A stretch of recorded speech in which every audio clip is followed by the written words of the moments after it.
Nangkik aja tuh. Ya, halo, nama gue Ibnu Sandi dari Shiburido Review. Dan sekarang gue lagi di Jakarta, tepatnya di Box Kota Tanah Abang, karena ini di tempat gue nginep. Jadi kedatangan gue ke Jakarta kali ini ada untuk menghadiri headphone convention terbesar se-Indonesia, PAPI 2023.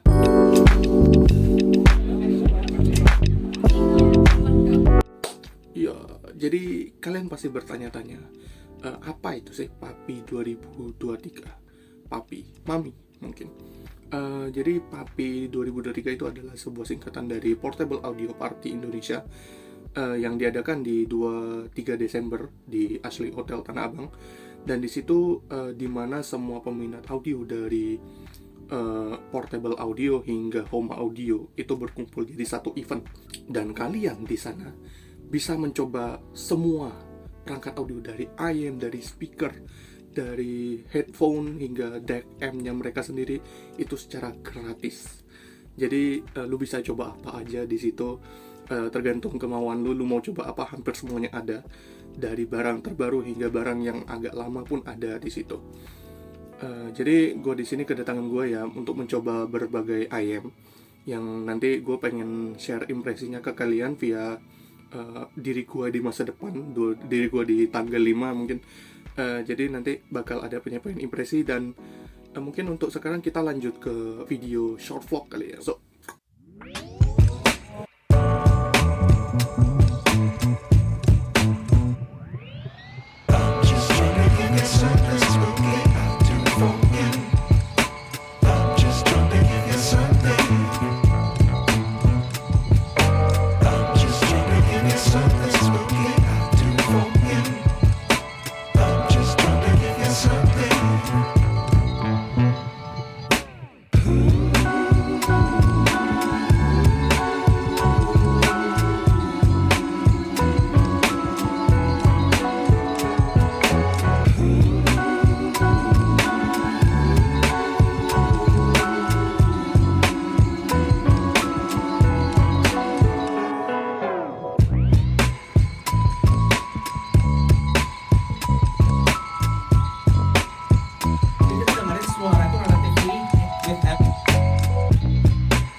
halo, ini gue di tanggal 5 Desember dan kali ini gue pengen ceritain pengalaman gue selama di PAPI 2023 dan menyampaikan impresi dari banyak produk yang gue coba di PAPI 2023. Mungkin ada kali sekitar 30 IM atau headphone yang gue tes di sana. Gue datang sekitar full day, tanggal 1 dan tanggal 2, dan ngabisin 10 jam total di sana. Jadi full time dan gila cuy, capek banget asli. Tapi gue rasa capek dan pegel yang gue alami di event kemarin itu rasanya kayak worth it sih kalau menurut gue, dan karena gue bisa nyobain banyak barang yang sebelumnya gak ada di Surabaya sini. Pas awal datang itu gue lihat venue-nya banyak gila dan gue sampai bingung mau nyoba apa pertama. Pas gue datang pertama itu mau nyoba apa itu bingung. Setelah gue melakukan quick thinking, jadi gue memutuskan untuk masuk ke booth-nya CSI dulu untuk nyobain Chi-Fi yang baru rilis yang mereka bawa. Ya mungkin kita bisa mulai dari Kevin Klanar. Kevin Klanar ini menurut gue kind of neutral, teknisnya masih ala-ala planar, neutral warmish gitu. Dan menurut gue planar yang cukup bener suaranya. Dari beberapa planar yang gue coba seperti PR2, S12 secara tonal, cukup laid back dan cukup warmish juga, tapi masih punya problem vokal planar yang menurut gue masih unnatural dan terkesan kayak robot. Tapi gue masih pilih kayak Nova sih untuk suara yang lebih clean and clear overall. Klanar buat gue masih mengarah ke butek sedikit ya. Mungkin itu buat gue sendiri, tapi ya menurut gue sih bukan isu yang gede gitu. Dan yang kedua ada Moondrop Joker. Moondrop Joker ini menurut gue headphone yang shouty, yang suaranya tipis dan ya kerasa shouty di kuping gue pribadi. Upper mid range-nya buat gue terlalu maju, dan lower mid range-nya juga ketipisan buat gue, dan surprisingly tidak ada bass yang gue harapin di headphone Plusback pada umumnya. Not so good. Menurut gue timbralnya juga masih kurang natural kalau menurut gue. Dan selanjutnya ada Tangzo Neza. Tangzo Neza ini merupakan EM full BA plus Estat yang menurut gua ya oke, nice one. Menurut gua tonalnya juga agak kerasa warm ace, dan separasinya cukup oke, dan layeringnya juga kerasa baik. Tapi bassnya masih kerasa bass DA. Bassnya masih kurang oke, kurang nonjok buat gue, biarpun kuantitasnya gede, tapi ya the rumble itself is not there buat gue. Tapi ya still alright. Dan yang ketiga ada Moondrop Darksaber yang gue cari-cari selama ini, dan akhirnya ada yang muncul di Papi kemarin, dan suaranya menurut gue mengingatkan gue sama S8 sedikit. Gue bisa assume kalau ini tuh kayak S8 tapi punya bass yang kayak Didi gitu. Tuningannya juga mirip-mirip kayak S8 dari Made in a Tribal, namun tetap mempertahankan teknis yang gue expect dari S8 gitu. Mungkin kalau lu suka Moondrop S8, mungkin juga suka Darksaber kalau menurut gue. Jadi ya it's good, it's nice IM for me, tapi ya balik ke selera masing-masing aja. Selanjutnya ada EPZ 530 atau EPZ 530 yang harganya $500 juga, dan menurut gua IM ini sedikit punya rasa wonky. Begitu kayak muncul boost yang ada di sekitar lower mid range sebelum pindah gain, itu ada sedikit rasa wonky. Empasisnya paling kerasa itu ada di vokal yang menurut gua surprisingly maju, ya efek dari wonky juga. Menurut gua juga ini extended sih, treble-nya juga extended sampai ke ujung gitu, tapi upper treble-nya menurut gua sedikit rada dipaksakan. Jadi menurut gua upper treble-nya kayak over boost sedikit buat gua pribadi, dan tidak terlalu senang juga fatiguing kalau menurut gua, tapi ya it's okay.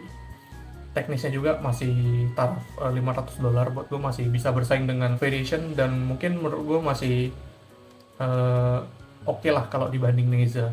Selanjutnya ada ini the best test gue di Papi 2023, Seven Acoustic Asteria. Itu I am genuinely good, it's very very good. Tuningan ala-ala neutral atau U-shape gitu, tapi gak ada yang salah. Tuningannya gue sama sekali no complain. Vocal sounds good, treble sounds extended, dan bassnya juga surprisingly gede. Tapi bassnya itu bukan kayak bass BA yang biasa gue coba ya, bassnya itu lebih kayak hampir mirip kayak Didi kalau gue bilang. Itu mungkin kayak U12T, tapi versi yang lebih technicalnya lagi itu Asteria tuh.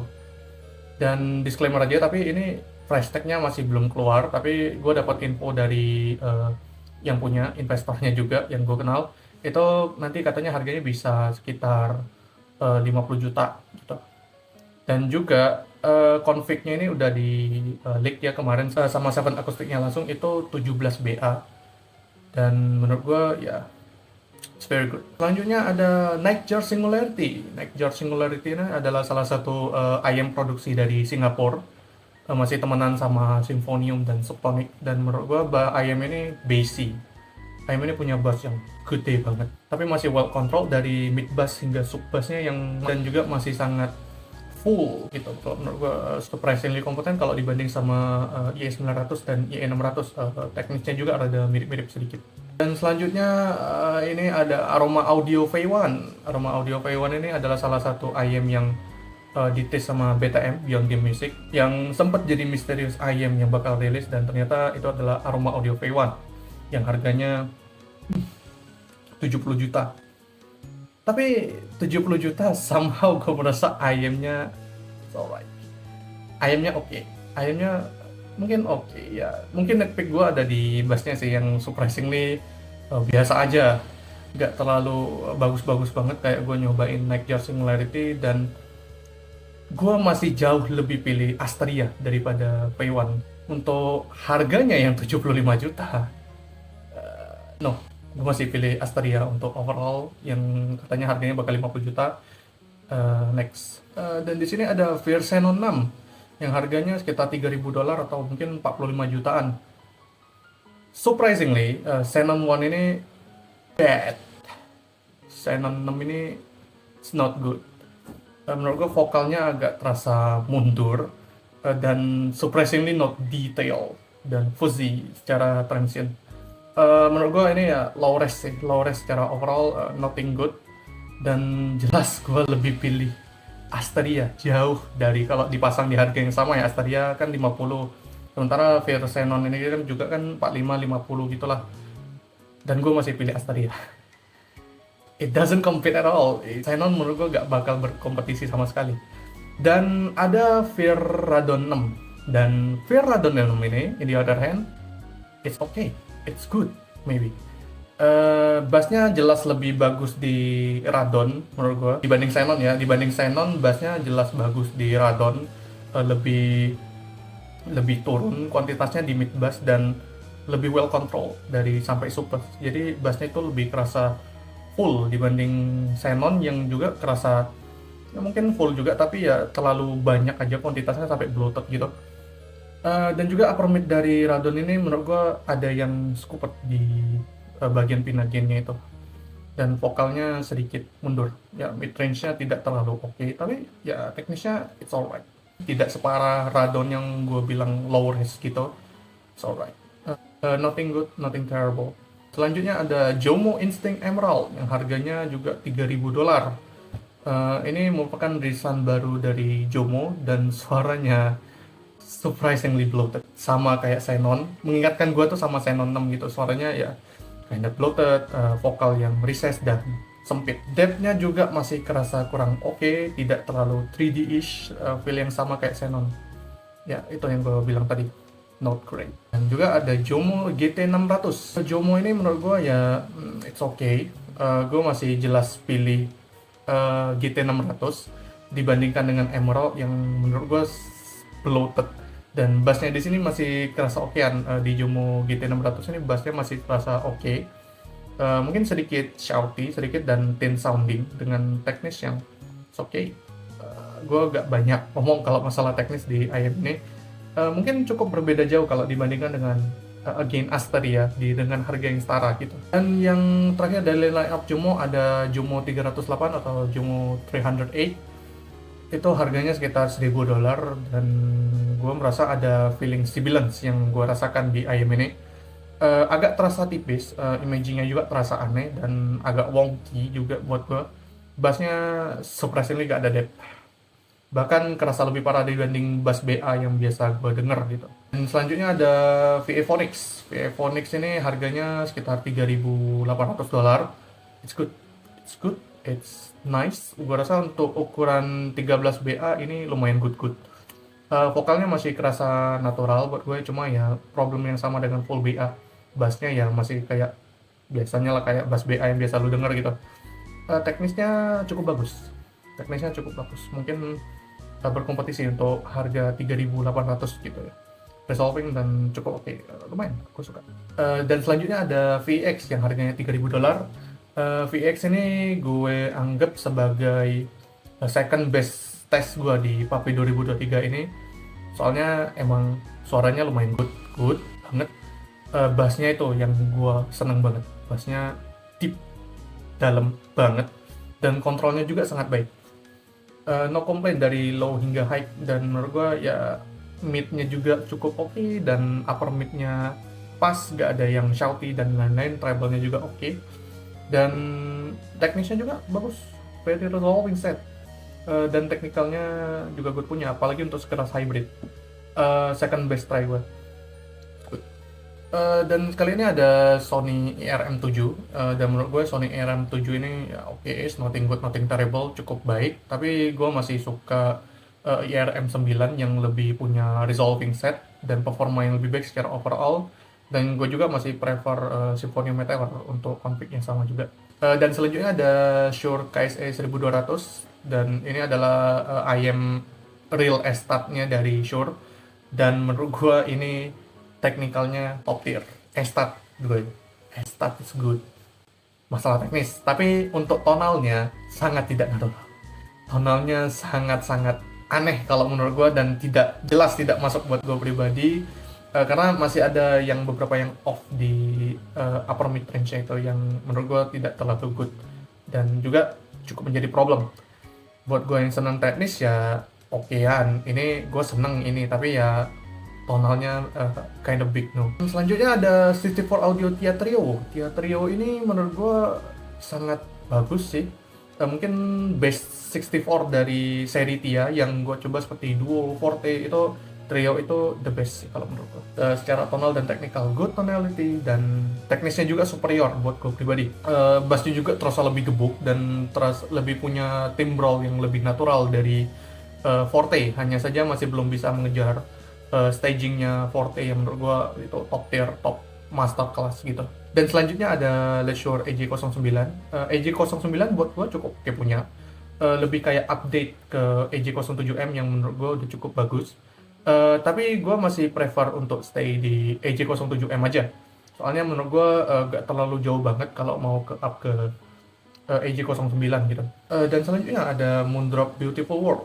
Di sini Moondrop Beautiful World gue tulis ya fancy things dan punya tuning yang oke. Tapi kelasnya ini hanya sekelas Kato, jadi lu bisa bilang ini Kato tapi versi limitednya gitu, atau enggak Richmond Kato lah, gue dim ini Richmond Kato dengan embel-embel limited doang.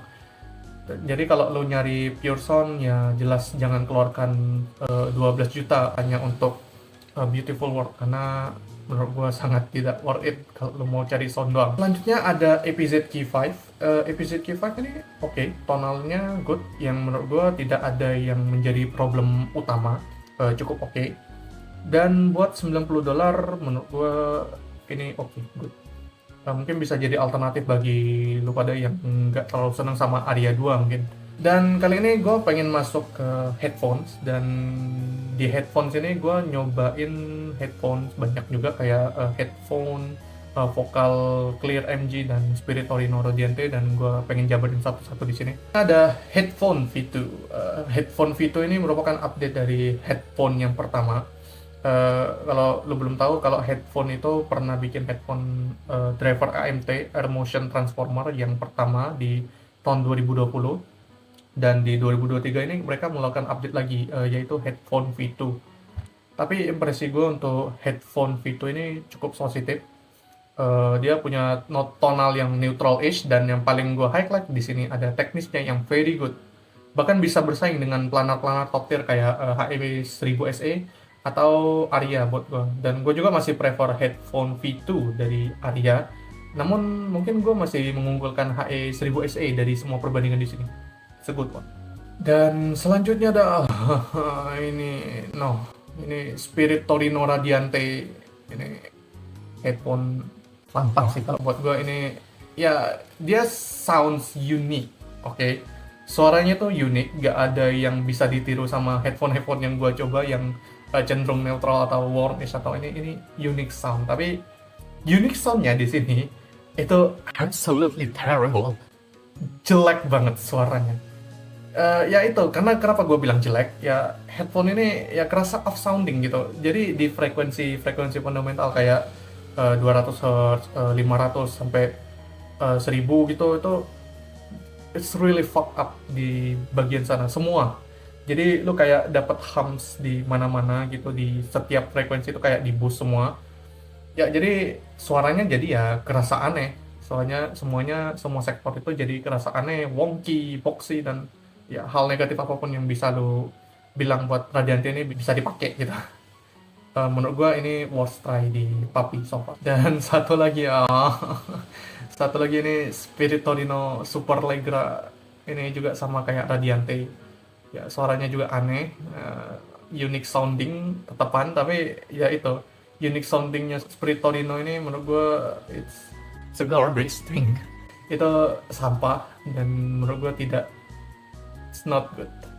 Ya, itu semua yang gue coba di Papi 2023 kemarin. Tapi ada beberapa barang yang gue gak temuin di Papi, tapi gue temuin di BTM. Jadi pada tanggal 1 kemarin gue ke BTM, pengen ketemu temen, dan juga sekalian nyicip beberapa line up seperti Symphonium dan T-Audio yang ternyata agak di bawah pas Papi kemarin. Jadi mungkin kita lanjut langsung ke pertama, Continuum Suara. Continuum Suara nih ayam yang harganya $500 dan tulisnya di sini ya kind of mushy, transientnya mushy, nggak tajam, parasinya juga not so good, dan vokalnya terasa sedikit underpower dengan bass yang menurut gue rada mengarah ke bloated.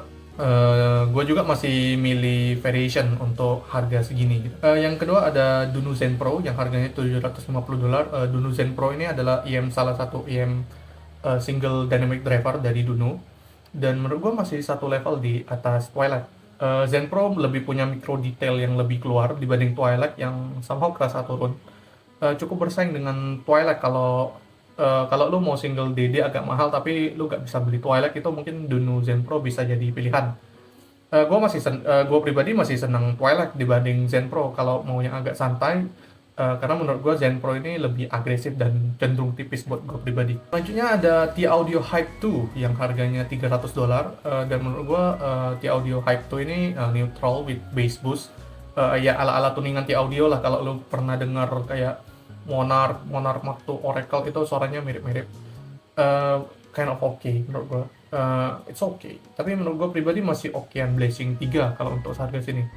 Dan juga bassnya jelas kerasa lebih gede dari Blessing 3, dan mungkin kualitasnya gue lebih pilih B3 punya dibanding Hype 2. Somehow gue gak terlalu impress dengan teknisnya Hype 2, masih di bawahnya Blessing 3 kalau buat gue. Tapi ya Hype 2 not so bad sih, gak terlalu buruk juga ya, masih kayak jadi alternatifnya Blessing 3 lah kalau lo pengen nyari IM mid-fi yang punya bassnya lebih gede tapi hybrid. Dan yang kedua ada T-Audio Monarch Mark III. Seingat gue ini kayaknya lebih fun dari Mark II yang gue bilang Mark II itu boring gitu kan, dan tidak ada specialty menurut gue. Monarch Mark III itu terasa lebih punya fun side yang gue pengen dari T-Audio, dan menurut gue cukup terasa lebih baik. Dan dengan level teknikalnya yang menurut gue kayaknya masih tidak jauh beda dengan Mark II. Teknisnya juga masih okean, dan menurut gue masih kurang good kalau dibanding kontender lain yang di atasnya. Dan yang ke berapa ini, kesekian ada UMS MK3 yang harganya $19, dan tulisan gue di sini menyebutkan kalau UMS 3 ini surprisingly not good. Upper mid range-nya rada recess, agak aneh timbrenya menurut gua. Beberapa instrumen kerasa agak off dan vokal cewek terasa ketahan di sini. Ya clarity-nya kind of not good untuk harga segini. Jadi dan gua tidak merekomendasikan UMS MK3 kalau pengen nyari vokal atau freshen. Gua lebih mengunggulkan UMS MK1 atau MK2. Tidak dengan MK3, tapi teknikalnya juga not so great. Dan gue juga nyobain beberapa line up dari Symphonium seperti Symphonium Meteor yang menurut gue cukup oke, cukup good. Gue suka teknikalitasnya dari Meteor itu, dan cukup bagus untuk sekelas 4BA, dan somehow lebih bagus kalau dibandingkan Soft Air Studio 4 atau RSV. Tonalnya juga cukup good, neutral dengan sedikit bass boost. Menurut gue juga ini ya, nice set dengan harga yang cukup terasa worth the price menurut gue pribadi. Selanjutnya ada Symphonium Crimson, dan menurut gue more or less ini upgrade-nya dari Meteor dengan beberapa tuningan yang diganti, kayak treble-nya yang lebih kerasa naik, membuat suaranya itu menurut gue lebih sparkling dari Meteor gitu. Dan yang keberapa ini ya, dan selanjutnya ada Shure S15. Shure S15 ini menurut gua planar yang terbaru dari S15, dan menurut gua ini planar yang cukup good. S15 is really good. Gua senang S15. Menurut gua S15 itu udah cukup lebih baik dari planar-planar mereka sebelumnya seperti S12 yang bahkan gua gak bisa denger karena treble-nya yang gila. Dan S12 Pro yang menurut gue masih lebih mendingan, tapi masih ada beberapa keluhan buat gue di S12 Pro. Sementara S15 ini menurut gue udah lebih baik. Karakternya udah kayak ngikutin planar santai ala-ala Zetian Wu atau Zetian Wu Heyday yang menurut gue udah cukup oke. Teknisnya juga masih mempertahankan beberapa elemen dari S12 Pro dan Heyday, tapi memang secara detailing masih belum se-oke S12 yang biasa. Oke, apakah ada lagi? Kayaknya gak ada. Nice. Ya, kayaknya itu aja yang bisa gue sampaikan, impresi-impresi yang pengen gue sampaikan ke kalian. Gue masih belum sempat nyoba line up-nya Fat Freak kayak Grand Maestro di BTM. Ternyata mereka gak bawa itu ke Papi, tapi ya gak apa lah. Tahun depan mungkin bisa jajal lagi gitu. Overall, gue sangat enjoy Papi 2023 ini karena venue-nya nyaman banget, ketemu teman baru di Jakarta, dan lebih meriah karena ada cosplayernya. Dan banyak lagi hadiah-hadiah giveaway yang dikasih langsung sama Intium. Gue pribadi sendiri dapat 2 dari mereka. So, big thanks Intium. Dan juga big kudos to Intium dan all tenants yang udah bikin acara semeriah ini. Dan gue harap vibes dari Papi 2023 bakal terus kayak gini dan bakal menular ke Papi 2024 nantinya. Gue Ibnu Sandi dari Shibori Dorifeo. Be seeing you soon. Pernot.